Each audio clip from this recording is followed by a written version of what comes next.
This weekend, Ryan is moshing with Canadians, Andy is gambling with Canadians. We go for the big run.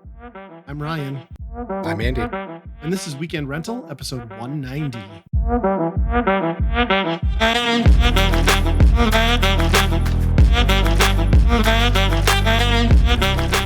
Well, everyone, welcome back to another episode. Andy, how you doing on this very inconsequential Tuesday in American history? Yeah, just another Tuesday night. Just another recording session. Like everybody says, podcast night. Yeah, I mean, I'm certainly not going to get done with this towards midnight and doom scroll until I either vomit or go to sleep. Mm-hmm. It'll be good. Yep. So I understand you're another year older since we had a podcast last. How was that? And happy birthday, by the way. Oh yeah, it's another one in the book, I guess. But Inching closer to that big 4-0, huh? right, and it really sucks to watch sports because that's really when I start feeling old, because they're always talking about like this old man who He's like 28. yeah, it's like, oh, I don't know how they're still doing it at this age. Yeah. Like, yeah. Yeah, we're all one bad slip from dislocating our hips, I guess, or blowing a knee. Mm-hmm. That's true. Yeah. But yeah, so I made the really dumb decision on, all the options that I could do on my birthday, what to do. Said, let's go to the casino. I haven't done that in 5 years. More as a curiosity, because I wanted to see how, like, what COVID did Right. Yeah. to the casino. Yep. And yeah, so we went up there, and it's changed a lot, I would say. Just like everything else, it's more expensive. Sure. But to the tune of probably like 3 times as expensive as 5 years ago, just to, the minimum bets That's nuts. on slot machines and stuff. And yeah, that was pretty much an eye opener to like how fast you can lose. I mean, you can lose a $20 bill in like 3 minutes, just doing the bare minimum, that's just the cheapest thing you could do there, right? What were you playing mainly?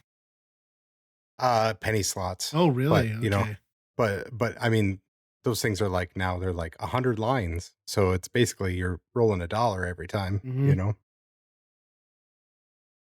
And yeah, and a lot of them have like these huge like curved screens now. Yeah, the last time I was in one a couple years ago, that was the big thing. Yeah, that's almost all of them now. They're barely any like old regular ones. Well, I think it's because Which like is they get the crazy. benefit of like overwhelming you with stuff to look at, plus like it's a built-in attract mode for anyone walking by you. Yep, exactly. It's just like a large screen that everybody can see above you, right? Yep. Um, the thing that absolutely blew my mind, that I don't know how it can even be legal to do this, but almost every single one now is a progressive, so they all have like jackpots here, right? Mhm. Where obviously then the odds are lower on those because they have to pay out the high jackpots. Anyway, alongside this, almost all of them have this mechanism now where there's like 3 things, like 3 gauges or meters. There'll be a chicken that's starting to explode, or there's like firework gauge that's going up. And there's some coin or something that you get in the reels that contributes to these meters, right? Mhm. But the meters don't mean shit. They're just arbitrary. There's no rhyme or reason when they fill up. It's just a mechanism. So somebody looks over and says, oh, that one's close to the top.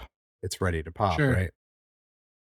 And it never does. I watched a guy put in $60, I think, and he just, did the whole thing where you hit the button as fast as you can, and it did nothing, So it's That's seems pretty bad, pretty predatory, I would say. Yeah, they definitely like I feel like they treat those machines now more like you would treat like a Candy Crush or some other like iOS game to just like it's all about like keeping your attention to divert you from the Yep, fact that you're just like pissing money away at an yep, accelerated rate. yep. Yeah, that was my experience too when my wife and I went a couple of years ago, and we actually made $50 on like our 5-minute gambling spree because I was like, we're cashing out. Like, we put $20 into this machine. There's no way we're gonna recoup it if we keep playing. So like, we just happen to hit like you said, like one of the random like meter things went off, and it did like a prize roulette thing and paid out for us. So, Yep, but I mean, I know that we got lucky as hell, and that's why we left when we did. So. yep. So you think you're done? You don't have the itch to continue gambling? No, it's, maybe another 5 years, we'll see. Did you bring your dad with you? No.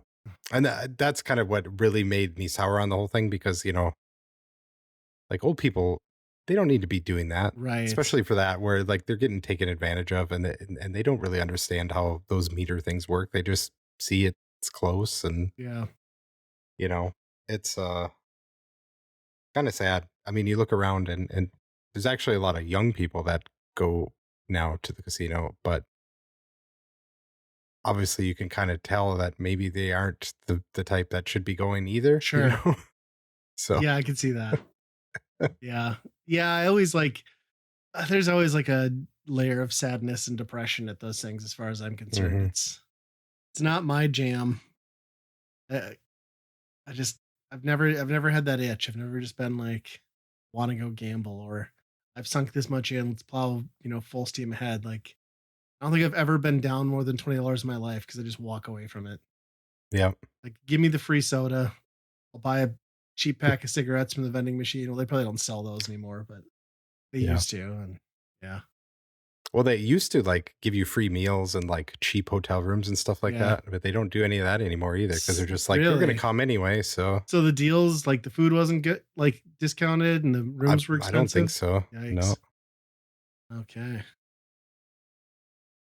Well, at least you got it out of Yeah. the house. I assume at least gave you a night away from the madness of the kids and everything, right? Which Right. is Yep. fun. Nice. Yeah, it doesn't sound like a bad way to spend a birthday. And like the weather was at least pretty good this year. You never know. Like the timing of your birthday could be 4 inches of snow or could be 80, but you landed in a pretty good spot. Yep. Yeah. Yeah, it's pretty good here Yeah, this year. so far so good. I should knock on wood because I think we've been milliseconds or millisteps away from snow already. Like Yeah. last weekend when it was sleeting on Friday night, I was like, "Oh, this is gonna be bad," but we avoided it. So what does, Halloween look like for, kids your age now? Oh, all right. So Halloween was not the best. Well, my son's 10. He bought a Patrick costume and he had a friend who bought a SpongeBob costume. So they wanted to go trick or treat together. So we had to drop him off with his friend and he went with his friend's family. And then my nephew, who's like going to be 3, is the plan was all along to go up there and trick or treat with them, with my 2 kids. And my daughter felt so bad for her. She turned 13 just before, like, week or so before Halloween. She's dressed up as a Care Bear, then taking this tiny little, cousin of hers around. And people are such fucking assholes.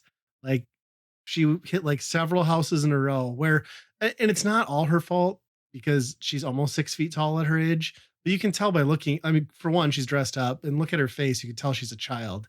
And like people just would not give her candy to the point where like by the end of the run, she just wouldn't even go up to houses anymore. And you could tell like she was just like super bummed on it. Like what which I just don't understand.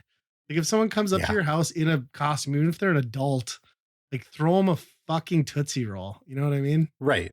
Right. They put the effort in. Yeah. I saw one kid who had to be, uh, junior or senior, I'd say. Yeah, and that's gonna happen. Um, but he had I don't know if he had anything on, actually. He had a shirt for a vape place, which was Appropriate. yeah, and, I just heard the conversation up there where the lady behind in the house, she's like, "So what are you?" And he's like, "Oh," and he's like, "Well, you gotta come up. I'm not gonna give you anything unless you come up with something." I'm a future And I don't know if Tommy. he ever Sound based on his shirt. Uh, Yeah, I just why do people have to be like that? Like, yeah. it's just a piece of candy. And to be Yep. honest, if a teenager's going up to your house and grabbing some candy on Halloween, there's a hell of a lot worse things they could be up to. So Right. I don't know. And they're trying to hang on to their childhood. Like, 100%. give them that, right? Yeah, and Yeah. and that's the part I think that frustrated me. Like we all had fun, but I think like I just know that now my daughter's not going to do it next year because Mhm. and that's bullshit. Not that anyone was like outright rude about it, but still, it was happening consistently, like Yeah. 40%. I'm guessing she pretty much got to the Jeez. point where she would only go up to houses where there was like a chair and a bucket of candy just sitting out there. She had to talk to you or Really? she wouldn't go, Wow. Mm. which I understand. She's like super introverted. Like I mean, well, she's not introverted. She has a million friends and stuff. She gets bummed out easily. Mhm. How about Halloween for you guys? Good, action packed. Yeah. Same stuff, you know? Yeah, Get the kids dressed up, go around town. it's a lot of kids to keep eyes on. Yeah. We actually had, some of their friends along I then know. too. So then we had at one point 7 kids, I think, around. With just you So two, or do the parents come? yeah, just us Oh my 2. Yeah. god, hell no. Yeah. Sounds terrible. Wow, good on you. What did you drive 'em around? Yep. Or I suppose you can just pick people up and walk around. You're in a small town, so Yeah. Yep. that's the one thing that sucks around here is you really have to go to certain neighborhoods and then be kind of careful. And even then, like a Yep. lot of people aren't doing it. Yep. Yeah, there's still only like, a couple streets that are kind of the street that you do every year that everybody kind of knows. Yeah, for sure. Yeah, it's fun to get kids out there doing that kind of stuff when kids these days don't really hang on to what I would consider kid traits very long. You know what I mean? I feel like by the Yep. time they're 8, it's like when we were 15. Right. They're over toys, they're over They're- everything. So once a Yeah. year they can put on some stupid costumes and act like children at least. And get us delicious candy that we eat while they're not awake, you know? Right. Yeah. I miss the days when my kids were like both tiny and like adorable and everyone would give them like extra candy and we would just my wife and I would just separate the candy into like chocolate and not chocolate and then we would just like hide the chocolate away for us. Mhm. Yep. For the kids' Yeah. health, you don't want them to get diabetic. I mean, we had to eat the candy. Right. Exactly. Yeah. That's always interesting, like seeing like candy that you didn't have, and then also candy that has been around forever. Like those Are is it just me or do those nasty like peanut butter wad taffy things finally die? I don't think I saw anyone hand those out this year. nope. Yeah, I don't think they're But gone. I've seen Yeah, them I as think they're recent gone. as like my kids being pre pre like middle like not elementary school and stuff. Like that stuff was still around. My kids got candy cigarettes Oh, very from somebody. appropriate. I mean, it was candy sticks masquerading in a Wonder Woman box, but Oh. it Are you I sure know they what weren't it candy was. tampons? Oh gosh. That's uh, funny that they'll repurpose that. I can't remember what candy store I went into recently, but they actually had a whole section of like the old school boxes like we used to get. wow. Not the good. Do you remember the bubble gum ones? They were like the best because they No. had the bubble. It was like a bubble gum cigarette, but then they had like a paper wrapping around it. Then there would be like a layer of uh like powder in there. I suppose from when they like pulled them from the mold, you could like actually put it up to your lips, blow on it, and like poof out a put like a thing. I don't know what it was. The corn starch, I suppose, but they were the best. Like you get like one good Wow. puff. Yeah, got to hook them young. Man, smoking's cool. It's just the best. Yeah, it blows my mind some of the stuff we had when we were kids. Pretty crazy. I don't remember all the wax lips too. Like people would hand those out. I'm like, what is this? This isn't a candy. Oh, Uh, yeah, good stuff. No, I didn't have one piece of candy corn though. I like Didn't candy see it. corn. I do too. Yeah. It seems like candy corn has turned into a decoration now. No one eats Mm. it. You just put it in like containers and or have it on your table. Yeah. Kind of bummed. I don't think we have any in the house even. Usually I'm the guy who like cleaning it up after the holiday season. Hmm. We do have some caramel apple suckers left though, so I've been working on those slowly. Excellent as always. Yes. Yeah. Hmm. Well, I'm trying to think what else has happened since. Oh, so I'll touch on this one quick because it kind of ties into the Halloween thing, and it ties into our upcoming episode. Actually, will have been out by the time this comes out of our Patreon exclusive podcasts where we talk about movies called David Crane's Amazing Movie Time. Check out Geekade Patreon if you want to listen to that. But we watched 30 Days of Night. And then because it's spooky season and my son and I were just sitting around one night, I was like, let's just watch the second one, Dark Days. And I had, like I said, I remember distinctly a piece of it. I had it incorrectly when I mentioned that on a record. I don't want to spoil it for anyone. Well, it'll spoil it if you listen to that recording, but I'm not going to spoil it for anyone else in the larger audience. But anyway, that was a part of the story that I remembered correctly. But let me set up let me set up the sequel to 30 Days of Night for you. So basically, the wife is, survivor guilt and, government conspiracy covered it up. So she basically travels around the country speaking out against um, what really happened and that it's a government cover up and vampires exist, all while using that as an opportunity to then murder the escaped vampires who inevitably one or two at a time show up to her, speeches that she's giving. And then she finds herself aligning with like minded survivors who have gone through similar trauma. And they happen to be headed up by one person who has managed to hold on to their humanity while still being bitten and is actually vampire. I can't think of another major motion picture trilogy in which that's the exact storyline. So it was a wholly original story. I was very impressed with it. Great movie. Oh wow. But aside from the Yeah. fact that it's just Blade, it's not that bad.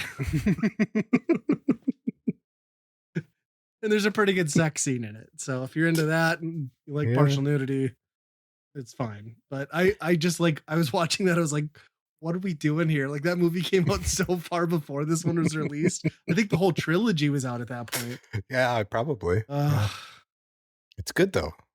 yeah, I mean it's objectively an okay film. Okay. I would put it on. Oh. I would say it's maybe it'd be a toss up to see which one is better. It was fine. But yeah, just the on the nose theft of that was quite amazing. So, Um. I think I mentioned this before that sometimes I hop in the Oculus VR thing and there's like these fake these people create rooms where they're just streaming movies, right? oh yeah, yeah. And I went in this room. It was called Friday Feature or something like that. And I log in there and I just see Josh Hartnett killing some Oh vampires, and I'm like, no! oh man, what are the Did odds you just sit in of there and like just go boo the whole time? the odds of like not like I had no idea what movie it was going to be when I went in there, and then the odds of it being that movie Right. within a week of I just watched it for the first time is was hilarious. I'm sure it's because they're just plugging that feed directly into Tubi. You know what I mean? Like, Yeah, it's just random. yeah, nobody cares. If it's on Tubi, nobody's gonna copyright strike you. Not worth their effort. Uh, Yeah. Yeah, I just thought that whole thing was hilarious. yeah, wow. Uh, we Amanda has never seen the I Know What You Did Last Summer movies. Okay. And when I was a kid, those were like the Bat and Scream were the ones that, you know, Is I know what you did last summer, the one where they like hit a guy and like just threw his body into the wall? Okay. Oh, yep, I remember. yep, yep. And it's basically like, yeah, paranoia of like Hmm. this thing. And I would say they don't hold up. Like, I think Scream, like those movies, I they those hold up a lot better Sure. than certainly this. I Um, always thought that one was a lesser film or I don't know if I saw like there's a couple of them, right? yeah. But I don't think I really cared too much. And it's got the guy who plays like Scooby Doo and everything, right? No. Or is that Oh, yeah, oh yeah. yeah. So, I was thinking about Scream because Shaggy is in the guy Oh, who played Shaggy is okay, in yes. I'm Scream, getting that confused, but now I know the other guy who is yes. Yes. but the What's guy his that name? plays Fred, Yes, yeah, yes. Got yep, it. yeah, Freddie Prinze Yes, Jr., there you yep, go. He yeah, played himself. yep. So he's yeah, this and it's got Buffy in it Yep. and, Jennifer Love Hewitt, and, first one's fine, and then we watch the second one, and it's just like, let's do the same thing on a tropical island and have the plot make no sense at all of, like, how this happened. Which Um, coincidentally they did for Scooby Doo too, also. So that's true, it is yeah. This, has Jack Black as a weed dealer, and he's got dreadlocks. It's gotta be one of his early films, I don't maybe, remember him, but that sounds like a very fitting character. Yeah. and he dies, I mean, pretty he's like the first guy that dies pretty much in that one. Yeah, the stoner guy always dies. Yep. So that was probably the most interesting part of that one. Other than that, they're terrible. I just can't believe that they were rated R. These are like not gory. There's not much really happening in them. They say the F word a few times. There's no like no Yeah. nudity. I was just gonna say language is probably what did it back in the day. But even the second one, I don't even think they said the F word once. So I'm like, I am That's not wild. sure what I mean, I've seen supernatural episodes that were Sure. Yeah. more yeah. So have they really not rebooted I Know What You Did Last Summer at all? I so I think this started because Amanda said that they're making a TV show about it or Okay, something that like that that. tracks, yeah. Yeah. If Scream Which came back, then yeah, that makes perfect sense. yeah. I could see a TV show, a little bit more tension from the guy that, some sort of mystery or something like that. Well, and that's the Maybe. I don't problem know. with those movies too, is like, they don't take the time to build out any characters or relationship. It's always just the trope of this person and like Mhm. stereotype on the nose. So yeah, you could do more. As long as you're killing one person per episode at least. Keep it interesting. Yep. Yeah. Well, I kind of forgot about those films, but yeah, those were huge. That whole horror slash coming of age high school thing is was quite the genre. Yep. The second one is funny because there's Brandy is in it. Do you remember Brandy? The singer, Yeah. yes. She is in this. Um and there is none of her songs or she doesn't sing, she doesn't do any of that. Okay. I Meanwhile, Jennifer Love Hewitt is prominently on the soundtrack singing Yeah, I songs forgot she had an while album. she's yes. Uh, Wild. I don't remember her being in that. That's funny. Interesting. yep. Well, I'll avoid them then if they haven't held up. Well, if we're talking about stuff we're watching too, I also caught you watch that Casa Bonita Mia Moore thing that is on Paramount? Is this the restaurant that the Yeah, South Park guys yeah, own? Trey Parker and Matt Stone bought like this Casa Bonita, which is like this famous, really old relic in the Denver area. That's like basically they bought like somebody bought a discontinued like shopping center and then renovated it into like a Mexican restaurant slash amusement park. And it's this whole documentary about these guys buying it because they just were obsessed with it. And well, it's in some episodes of South Park too. But apparently, like it was their favorite restaurant as children growing up in Denver, and it's just this amazing documentary of them buying this thing and realizing that they're like immediately fucked because they buy it for like I don't know how much, like $10 million. They set like a $5 million renovation budget. And then, like throughout the whole thing, it just keeps getting worse and worse and worse. And by the end of it, they're like $40 million in the hole for this thing.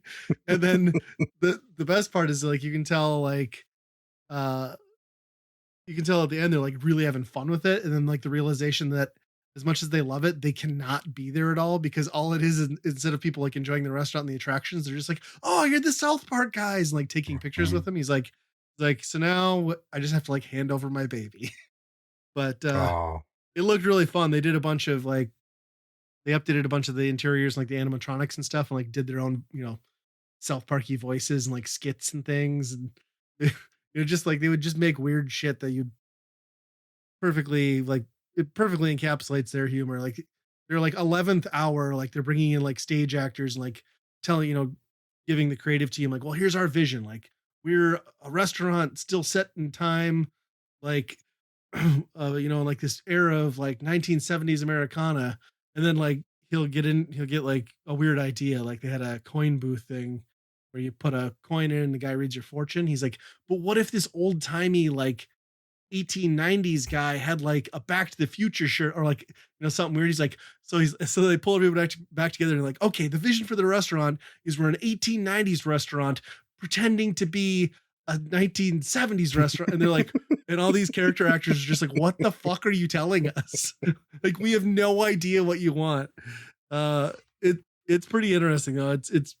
It's kind of amazing. I think that it's one of those things too where it's probably like, well, yeah, they took a huge financial hit on this, but also that Paramount gave them God knows how right, much to make this thing, so that probably at right. least helped offset. But yeah, it's a pretty entertaining watch. If you like I would say if you enjoy South Park and also Kitchen Nightmares, this is for you. Maybe a little bit of Bar Rescue too. Except Well, that instead of everyone screaming at each other when things go bad, they just laugh at how fucked they are. They're just like there's a scene where they're going through on a video call. He's like, "Hey, look at all this black mold," and they're just like both of them are just like, "Ah, ha, ha, ha." I'm like, "No, this isn't good." Uh, well, I can't even imagine, like, doing buying something like that and trying to, like, renovate and come up with something. I mean, if you're yes, buying a restaurant, you can be like, "Okay, I'm making it into a restaurant." right. That place, there's no bounds or no No, and it has a real, like, heritage, so it's like you can't completely gut it because like everyone's yeah. tied to what they thought they knew, and yeah, I mean, it has an indoor cliff diving pool and stuff. Like it's wild. Yeah, Oh, it's a good watch if you have a Paramount. I mean, it's not a necessary watch, but I enjoyed it quite a bit. And now I want to go to Casa Bonita next time I'm in Denver. So, but if only I'd have known, I would have gone. Could mm, spent our anniversary there. yeah. You could have met them. They might have been there. Mm, maybe. Yeah, it's wild. It's wild that anything like that exists in the first place, and then that someone's willing to invest that to save it. Yeah. Hopefully, they at least break even 20 years down the road. I wanna see other people go that route, though. It's like, just start bolting shit onto a restaurant, you know? Well, with the amount of dead malls we have in this country, like there's Yeah. opportunity everywhere at this point. Yeah. Hmm.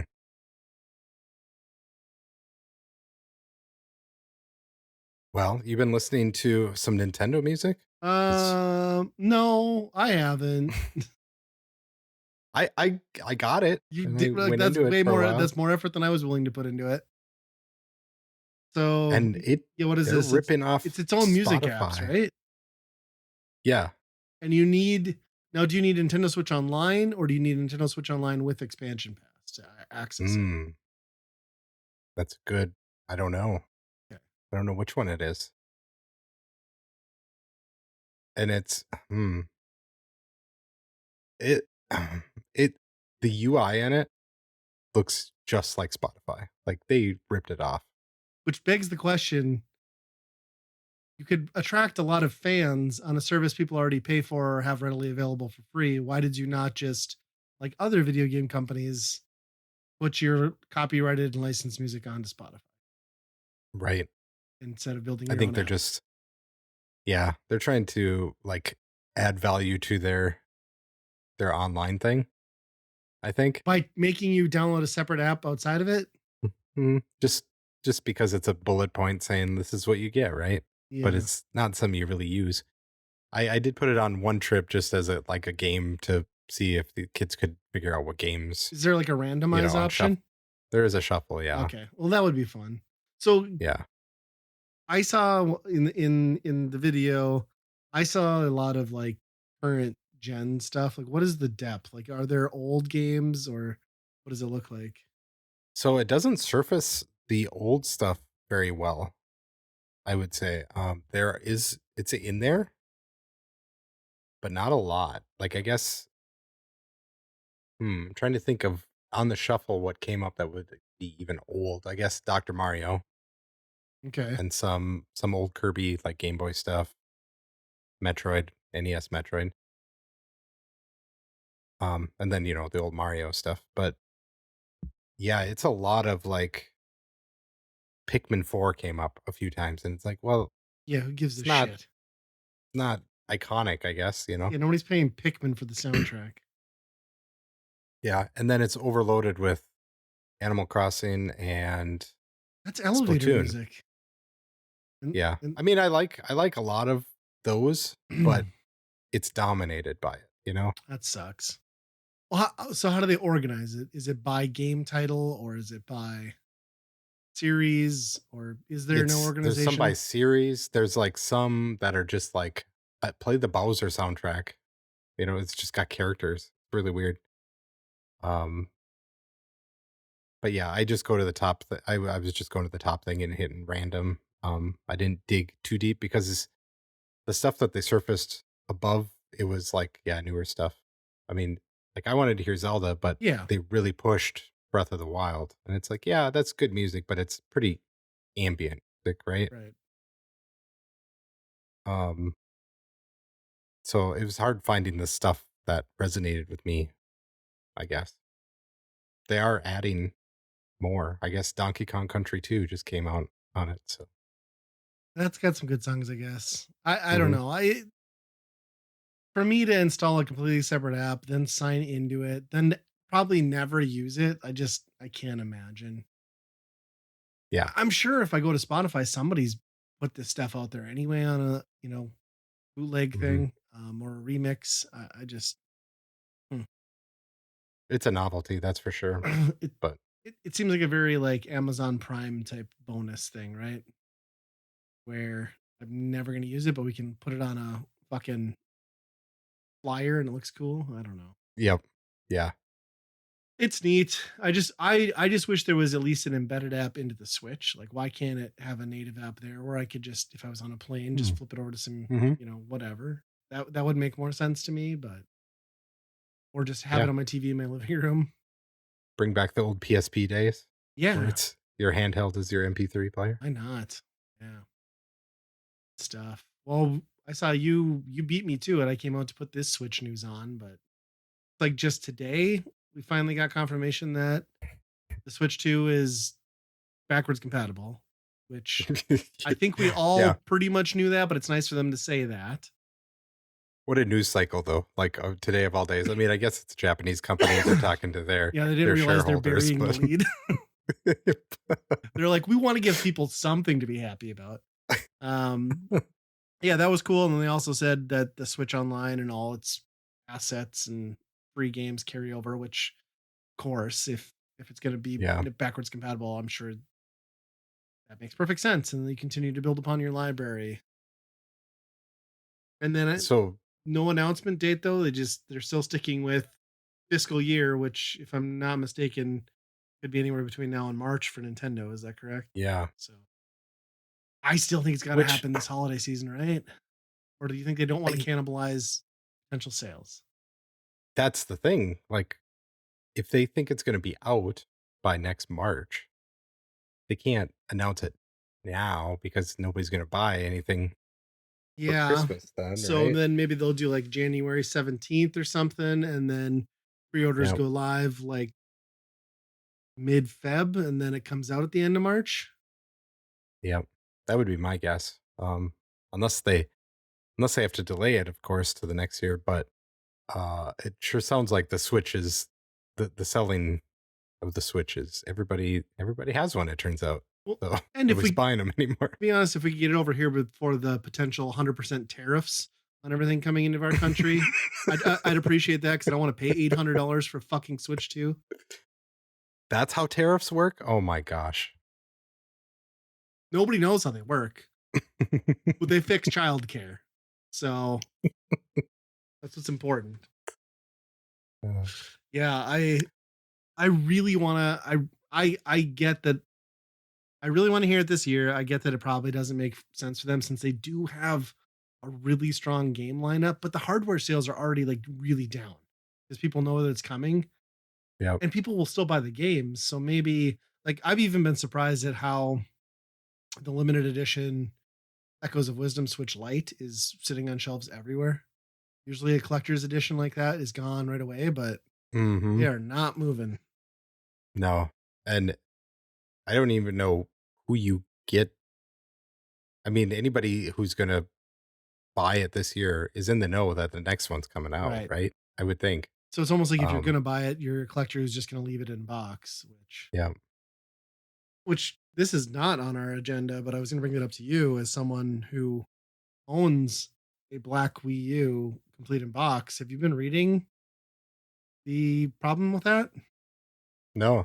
So they like really cheaped out and cut some corners with the Wii U. And if those things don't get power, your chipset loses juice and it forever bricks that console. So odds are that your complete in box Wii U, by the time you open it, ever, if you do, is going to be useless. It's dead. Like it's like better than 50% Wow. chance. Wow. Because you bought that pretty later on too, right? Like that was Yeah. yeah. They said most of the white ones are good, but they said most of the black ones after the initial run, you do not keep them powered up at least somewhat regularly. Toast. Jeez. So that sucks. Sucks from a preservation standpoint. Sucks Yeah. from Well, like that's owning the console with a good library standpoint. so that's why they were like, we got to get Xenoblade Chronicles X out on Switch. Probably. Yeah, I saw We that can't have announcement. anybody ever wanting to play a Wii U again. So, Why did they wait so or, long on that? Like, didn't Xenoblade 2 come out 3, 4 years ago? You think you'd have put it in the neighborhood, you know what I mean? I don't get it. yeah, Nintendo. there's only a few left, I think, on Yeah. Wii U. Yeah, what do we got? The Twilight Princess remaster, Wind Waker remaster. At some point, you think they're gonna do like a Zelda 3D All Stars. You think they'd have to. Yeah. Yeah. Yeah, there's not really anything left. No, Ugh. Nintendo Land, but you can't really do that Yeah, I don't know that outside the Wii U. I don't know if that needs to be moved over. Oh man, that's probably my most played Wii U game. I played it a lot too, but there's like what 2 modes in there that are any good, and the rest are just Yeah. not trash. Yep. Um, I have been playing one. Well, I've been playing a lot of Jamboree still, but I actually played one new game, and that was that Retro Realms double feature with Halloween, and then there's the Ash versus Evil Dead. So I pre-ordered the physical, so you get both of them. You can buy them separately digitally. Those are pretty good. It's kind of like a cool interface. It throws you into the game. You're basically walking into a hallway.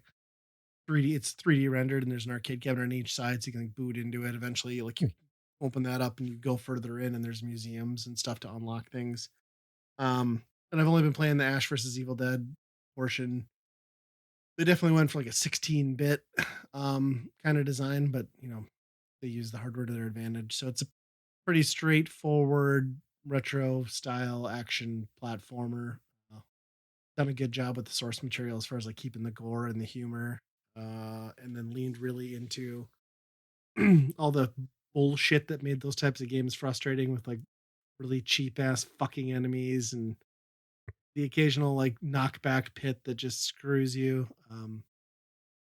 So pretty good, yeah. I mean, it's in the vein of a lot of the stuff you played there.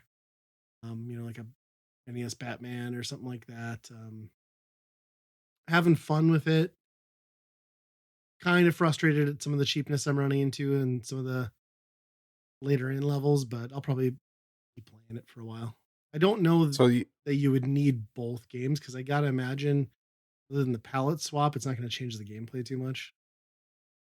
yeah. Do you think that so you think that's on purpose, like, they designed it to kinda emulate that?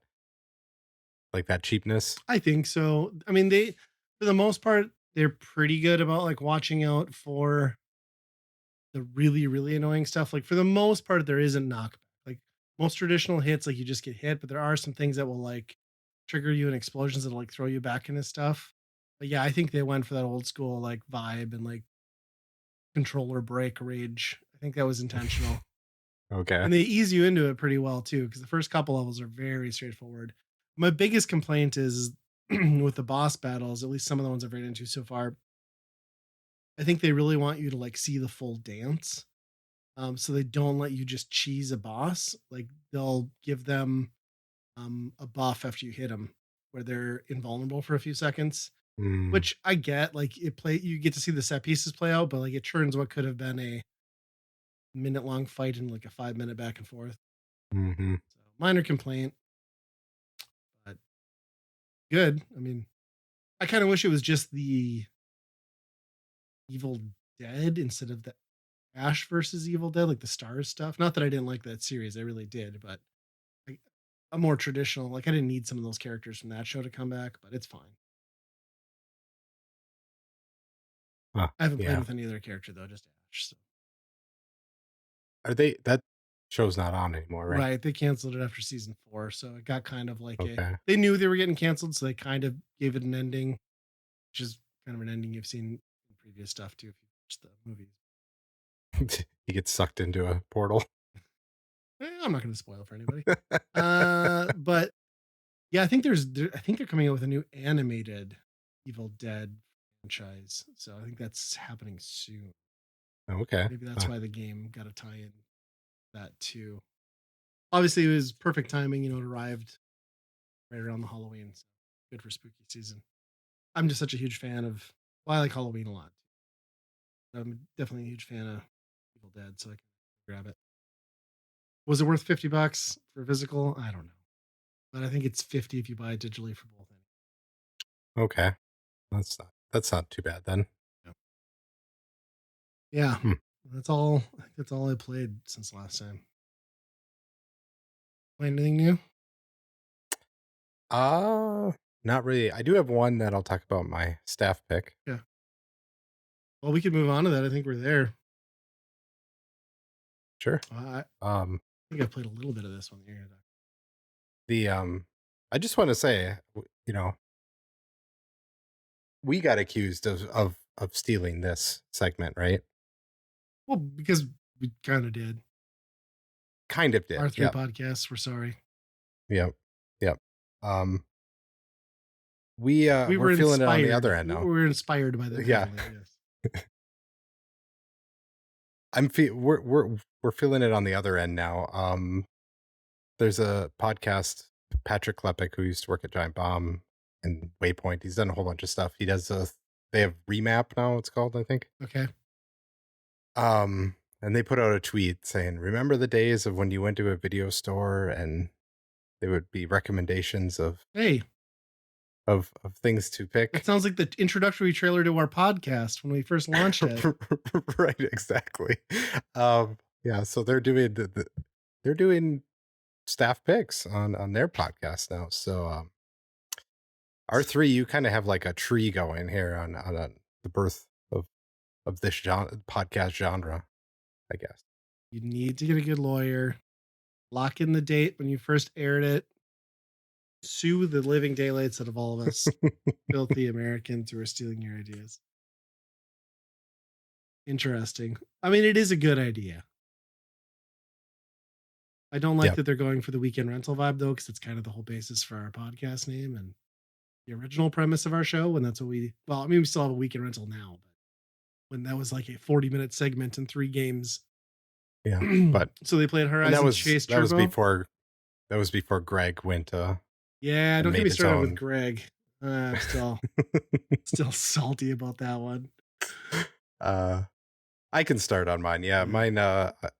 Horizon Chase Turbo. Okay. I was inspired by our what we played for our buy rent burn. Oh yeah, I could tell you. I see that. Um, Same type of genre. obviously, is this Horizon Chase. Kind of like an outrun style, behind the back scrolling game. Did it But open with Marilyn Manson's "The Beautiful People" as well, or no? no, it didn't. Oh, darn. No. And boy, this game's smooth. Yeah. Like I played a little like bit of I it. I It's really good. I didn't think I would be that invested in it because it's an old, like, racing games have come a long way from that style of game. Yeah, But Outrun and Rad Racer haven't been, like, the thing for a while now. right. But somehow they got my attention on it, and it they put a certain number of coins in the track that you're supposed to get on each lap. Okay, And I think that's the part that really engages me the most because it's like, oh, I missed that coin. I know now, next time you come to this part in the lap, be on this side of the track or something like that. So it's a lot of kind of extra memorization and like another layer of gameplay that you're thinking about while you're just kind of racing anyway. sure. Because it's kind of outside of that, it's kind of a mindless racer. Which yeah, in that style of game, I could see being nice too, because otherwise it's just like, okay, left, right, you know what I mean? Like, there's not a lot of depth in those graphics or the visual planes, so Yep. to give you Yep. something to focus. Is there now, I can't remember, it's been so long since I've touched it, but, like, are there cars on the track too to avoid that you're competing against? Yep. Okay, Yeah. You thought definitely so. have to go around them. And then, you have the rocks and Yeah, trees and stuff and signs right next to the thing. I took a car that had really good handling, so basically went around every corner just fine. I'm guessing the farther you get into the game, the more braking and stuff you actually have to do. sure. But so far, I haven't hit too much of that, so it's kind of a just look out for the cars and you're good type of game. What were you playing it on? I think I got it free through Epic? Epic Yeah, I was gonna at say one that's where point. I got it too. Yep. Yeah, it's a cool game. I just did, like, a couple minutes of it, because 'cause I'd heard so much good stuff about it, and I just never went back. Yeah. I guess I was surprised because I didn't think I would have been that engaged with a new version of that style of game. Sure. Seems outdated, but Yeah, that's a cool one. I mean, it's held in there for a long time. I think it did get a sequel too, didn't it? Or at least an expansion. mhm. Yeah. It's nice to see, like, revivals like that done well in a genre that you wouldn't expect it to, get home in. Yep. It's cool. Yeah, I should boot up some of my Epic games and start playing them. Got too many in the backlog like that one. And, they just keep giving me free ones every week, so I know. crazy. But yeah. So my staff pick, I went to a concert last Friday. One of those situations where, like, I do this happens to me every time. Like, concert gets announced or I find out about it, I'm super excited. I buy the tickets. Months go by, and then I'm like, oh fuck. The last thing I want to do is, like, leave the house tonight or go to this thing. But this was also being held at Fargo Brewing, which is the Mm, oldest brewery in Fargo that just announced they're shutting their doors for good here at the end of the month. So it's kind of a nice opportunity, which coincidentally, I think this venue hall that they ended up building during the pandemic is why they're going bankrupt. That's for another mm. story. But anyway, I was like, well, I'll get to check out the brewery one last time. And I love this band. So we went to go see a band that really probably doesn't have any business playing in Fargo, but we went to see the Menzingers. And I find in general that the Menzingers fall into two categories of people. Either you've never heard of them or you fucking love them. And they're that type of band. There's no in between. They classify themselves, everything you read says they're a pop punk band. And I guess they are, or a punk rock band. But that's not what you're thinking in your head. They started around 28 or 2008, 2010s, kind of when their first record started coming out. So they kind of caught that edge where, like, pop punk didn't exist, didn't have like a TRL, didn't have a format. The scene and, like, Warp Tour at that point had moved to, like, heavier bands, like post-hardcore stuff. So they've really built up this pretty big fan base. Like, they've got like 250,000 monthly Spotify listeners, all while never having, like, a major platform or like a radio hit and stuff. So like, and they're a great band. I love them, and they do a lot of. And if I was going to recommend anybody where to start, I would say they've got a lot of good albums. I think they got like 5 or 6. I would say After the Party is the one that kind of got me hooked, and that was like 2017 because it's all kind of about them kind of having a realization that everybody does at that age, where you're like getting well into your 30s and like you're looking back on like your younger years, then you're realizing like people are weird now and like it's not cool to like smoke a joint in the parking lot, or, so it's like all about what happens after the party, right? Like, okay, I'm an adult now and people expect me to do adulting things, but I still feel like I did, well, like the feeling that everybody has. So it's a very self-reflective album and a self-reflective band. And I would say a lot of their music's like that. So it really connects with you and resonates. And my God, I've been to a couple shows that absolutely floored me, but I think this is up there for top 1 or 2 bands I've ever seen live. I mean, Hmm. that venue is small. It's like maybe 400 or 500 capacity. It was sold out. Everyone was there and knew every song from every album. And the band came out, sounded amazing off the get go, just killed it. Everyone was going nuts. Everyone screaming along to every word. And it was just amazing energy. They just killed it. And the part that I love is like they walk out and it's like 4 dudes, like total not rock stars. Like they just like playing their music and they make good music and connecting with their fans. So they walk out. Nobody's got tattoos. They're all wearing like a plain fucking t-shirt, receding hairlines. It looks like anybody I would see dropping my kid off at like the school drop off lane, except they just came out and fucking crushed a show. And it was awesome. It was so good. Minus the Winnipeg chant, Canada, not cool. You don't come down to Fargo and come by the masses and start chanting Winnipeg in the crowd. That's not okay. Okay. We love you, Canada, but don't squash our hometown pride. I don't know how many people were there from Winnipeg, but when you can start a whole chant, like there had to be a lot. So uh I'm surprised they weren't all in the casino I was in. yeah. Yeah, even like the band was like, Fargo, you're gonna let this happen? And they're like, it's that North Dakota nice.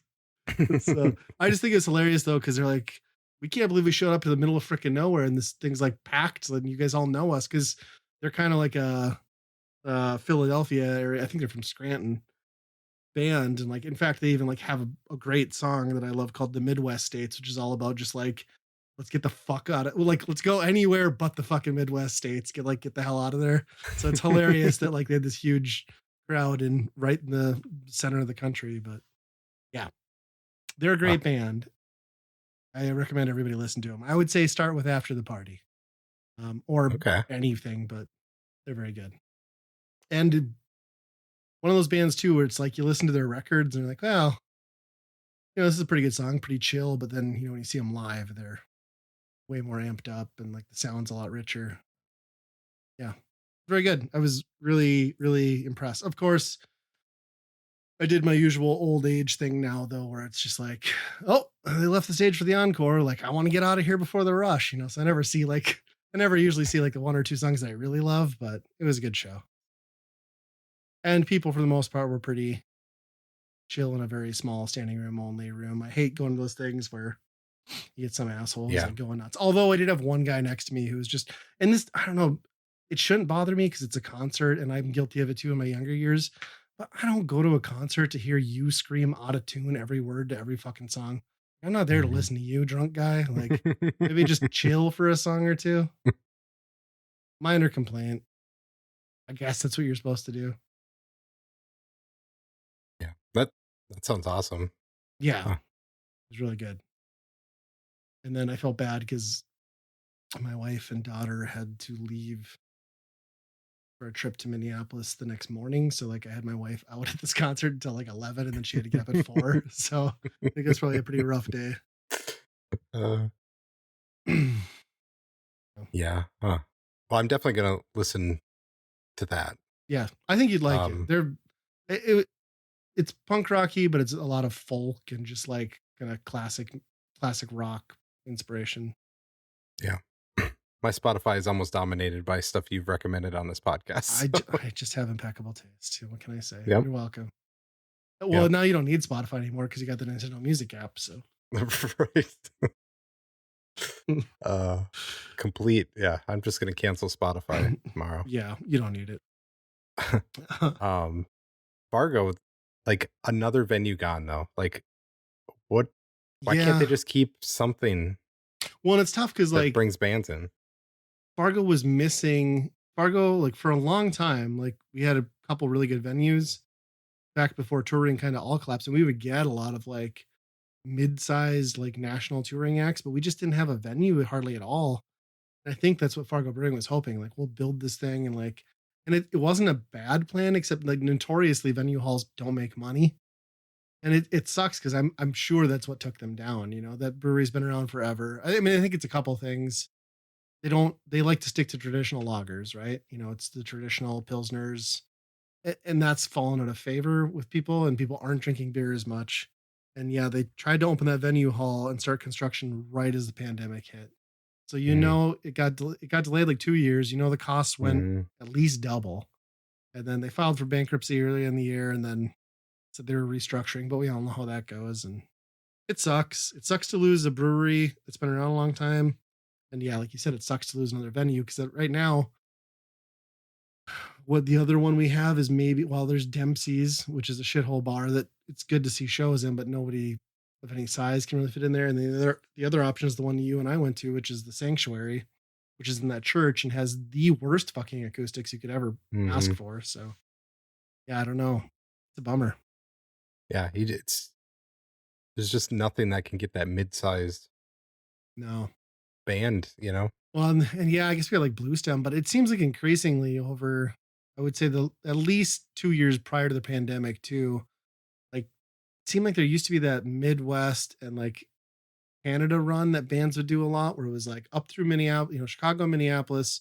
They would swing through Fargo, head up into Winnipeg, and then they would, branch off back either into like Toronto area. They would do their Canadian leg, but now it seems like the new route is come through, do Minneapolis, go south, you stop in Sioux Falls, and then they cut. So they basically Mhm. carve out a notch and alienate Montana and North Dakota for virtually every tour. It's pretty rare that they deviate from that anymore. Yeah. Yeah, I've kinda noticed that too, that Sioux Falls definitely gets a lot more shows than Fargo does, Yeah. which is, you know, Such a for terrible, comparable size, such a right? crappy town too. Like, come on, what are you doing?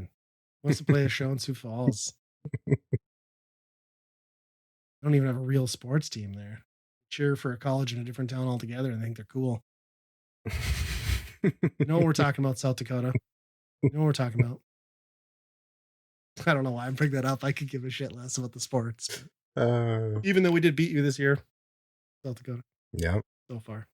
Been heated rivalry lately. Mhm. Well, like we rambled on for like another 5 minutes about something nobody's going to give a shit about unless they live here. So we're sorry to everyone who doesn't live in our Win area. that peg, win that peg. It's still hilarious to me that that happened at a show in Fargo. I mean, I guess it's pretty close, so makes sense.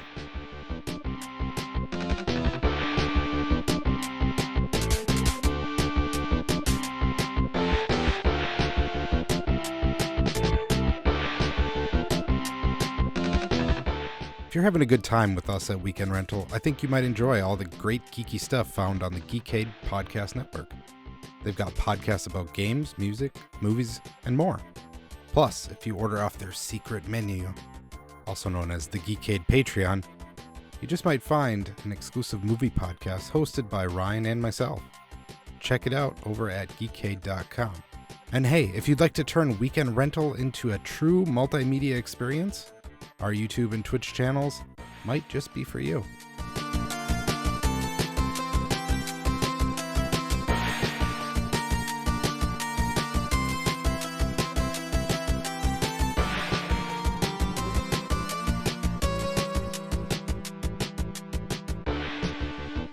Let's get on to the weekend rental. Um, anyone unfamiliar? We play a game for a given system. We'll give our opinion as to whether we would personally buy, rent, or burn that title. This time we are going with a Super Nintendo or Super Famicom game. I don't know why it's a two-letter name, but I can't remember it now. The Big Run. The Big Run is what we played. Um, it just came to Switch Online expansion pass or the regular. I don't even know one of them recently, and that's where we got our hands on it. Jalico game. So from the get go, you hear Jalico, and that doesn't fill you with a lot of confidence or high hopes.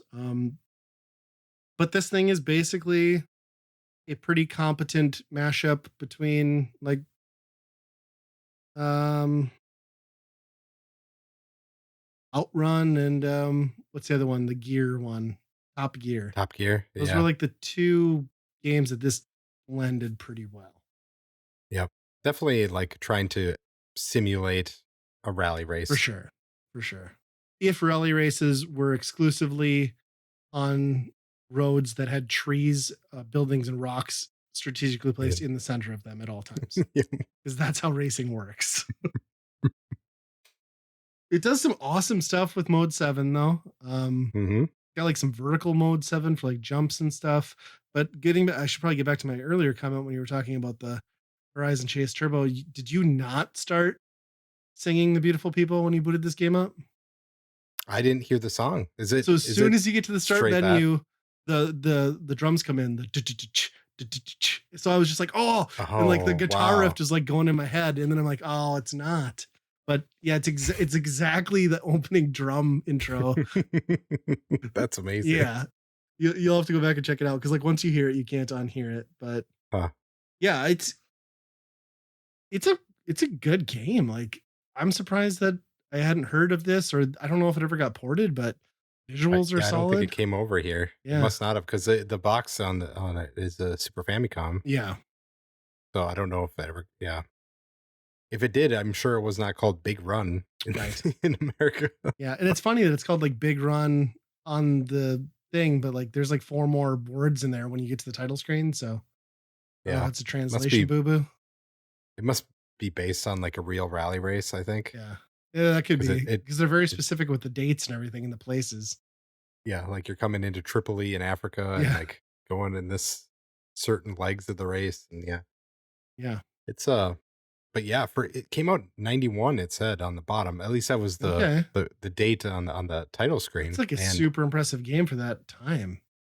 yeah, because they really went in and out on that Mode 7 stuff that really translated. I don't know if it added anything to the gameplay, but it sure made it look cool, Yes. you know? Yeah. And the modeling on the car, which is obviously the centerpiece in a game like this, looks excellent. I mean, it feels like a almost pseudo 3D rally car. Um, yeah, I've never seen Mode 7 used in the way it was used here with the jumps. Like that was pretty nuts. Yeah. I also like that like you've got so many options as far as picking your racer, like deciding if you want to hire like repair guys and like crew chiefs, and there's a lot of nuance. And I think that stuff almost becomes the game more so than the racing is like inventory management and making sure you don't break down. Right. Yeah, because if you get caught out there, in the middle of a race and something breaks, then you have to have one of your mechanics come out, fix it. You lose valuable time. Yes. And it, like a rally, if you finish the first one 30 seconds above, you have, you know, 30 seconds for the next leg. Yep. But eventually, every time I got to a point, that's what happened. Something busted like crazy. Hmm. And I'm like, oh, these three things, I might as well just fix them now. And then it ended up, they don't tell you how long it's going to take, Right. which is a big bummer. Because then you're just sitting like, oh, this is taking way longer than I thought it would. And then you hit the goal and it's game over. Yeah. But I do think they're a little like off on how often an engine's gonna blow up in a race like this because I think I replaced three engines in like my first run and maybe get a better engine sponsor if that's happening. The brakes and the tires and everything else makes sense, but yeah, yeah, I really liked some of the different effects too. Like that first level is so uninspired. Like you get through it and you're like, I almost don't want to keep playing because I feel like I know what this is already. And then you yeah, get to the second one and it goes in like nighttime mode and there's this like kick ass like headlight effect. It just looks really cool for a game like this. yeah. And then you get into later levels where you're going through like sandstorms and it's just like wide open chaos. It's Yeah, you're just going base. I mean, there is no road. You're yeah, just looking at the top the of arrows. like the arrows of where you're supposed to be going. Yeah. That's that was really cool. And then you end up, getting through the sandstorm back on the road. And Yep. yeah, they had so many cool ideas in this game.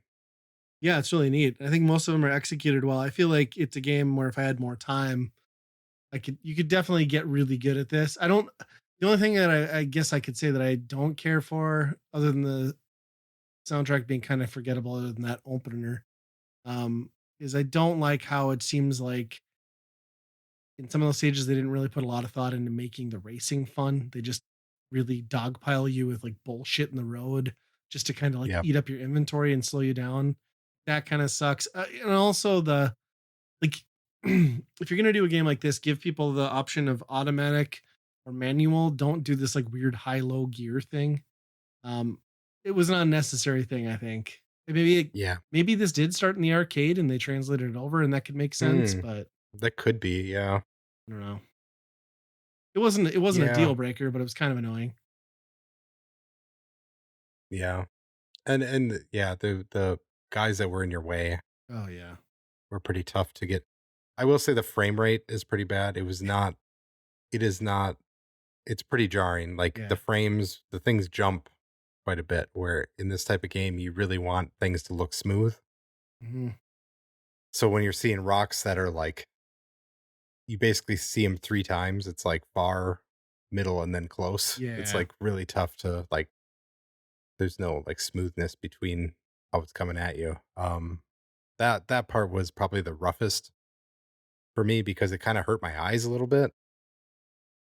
Where you're just like you see the road and that's smooth because it's just one solid thing, but the things around you that are just like kind of choppy Yeah. going by you, it was like, ooh, this feels a little weird. Well, in the hitbox, like you never like it seems like you could do the same thing twice, and one time you'd clip through it, and the next time it was like full stop.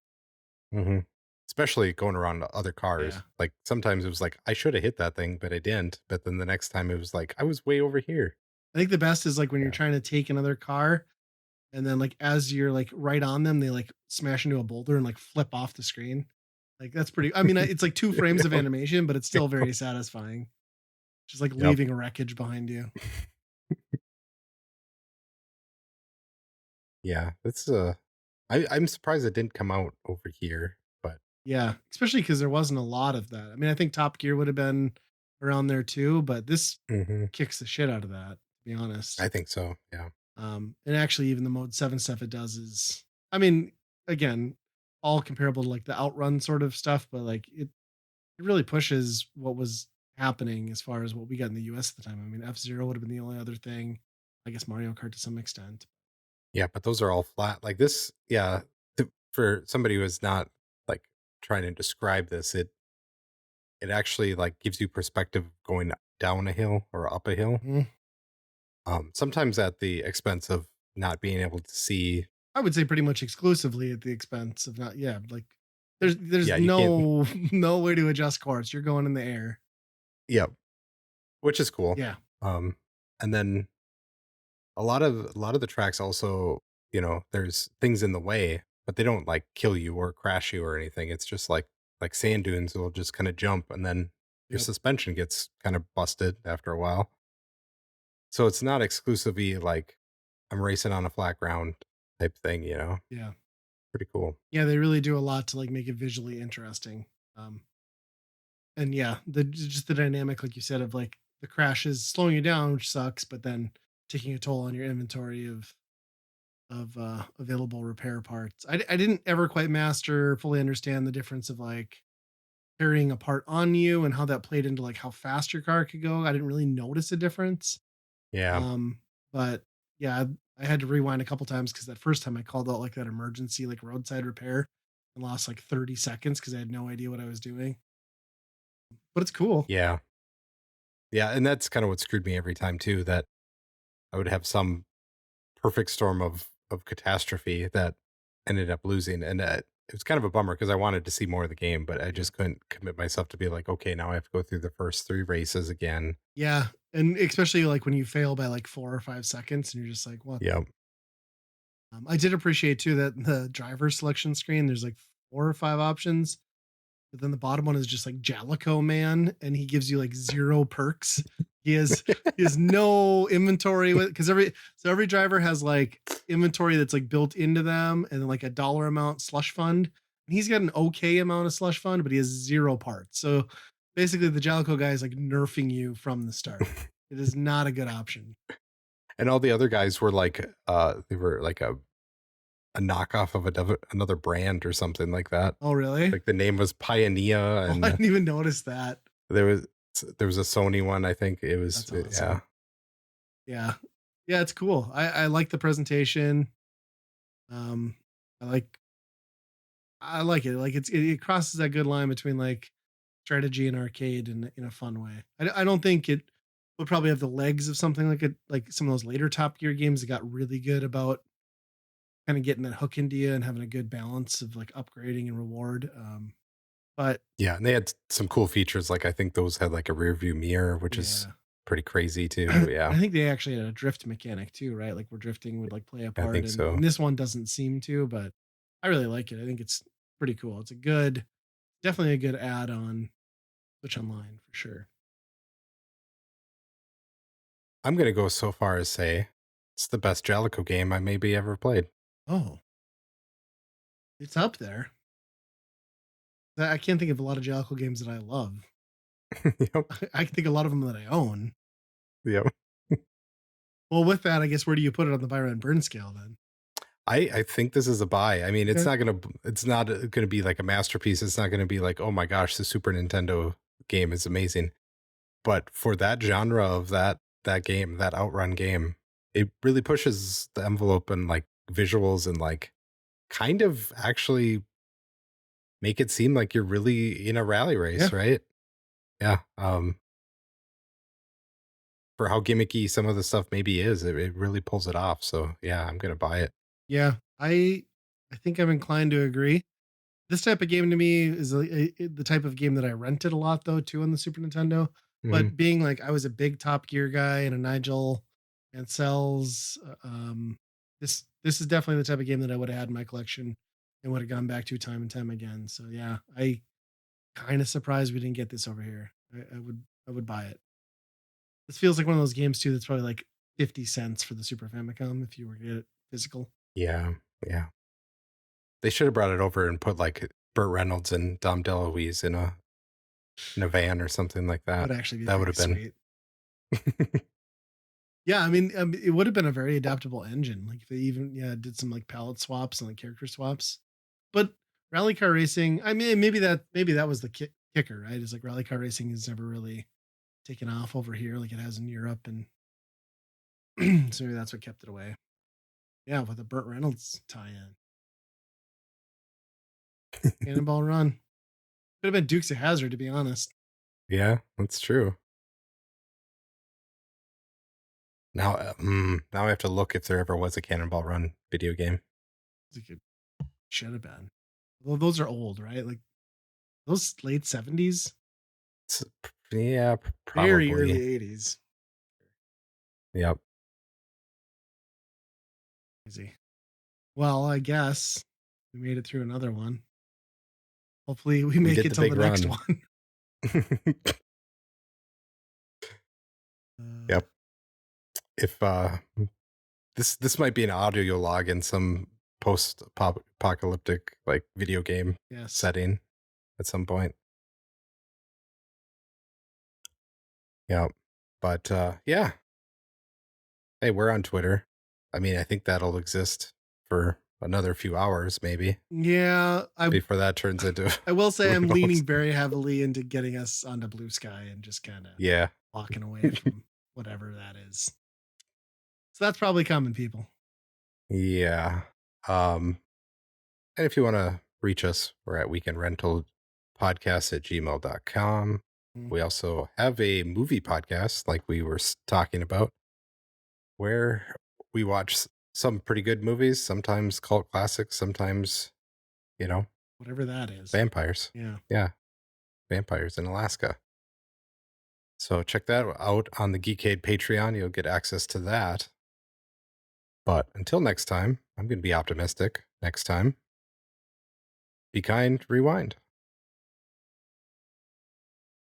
Win a peg.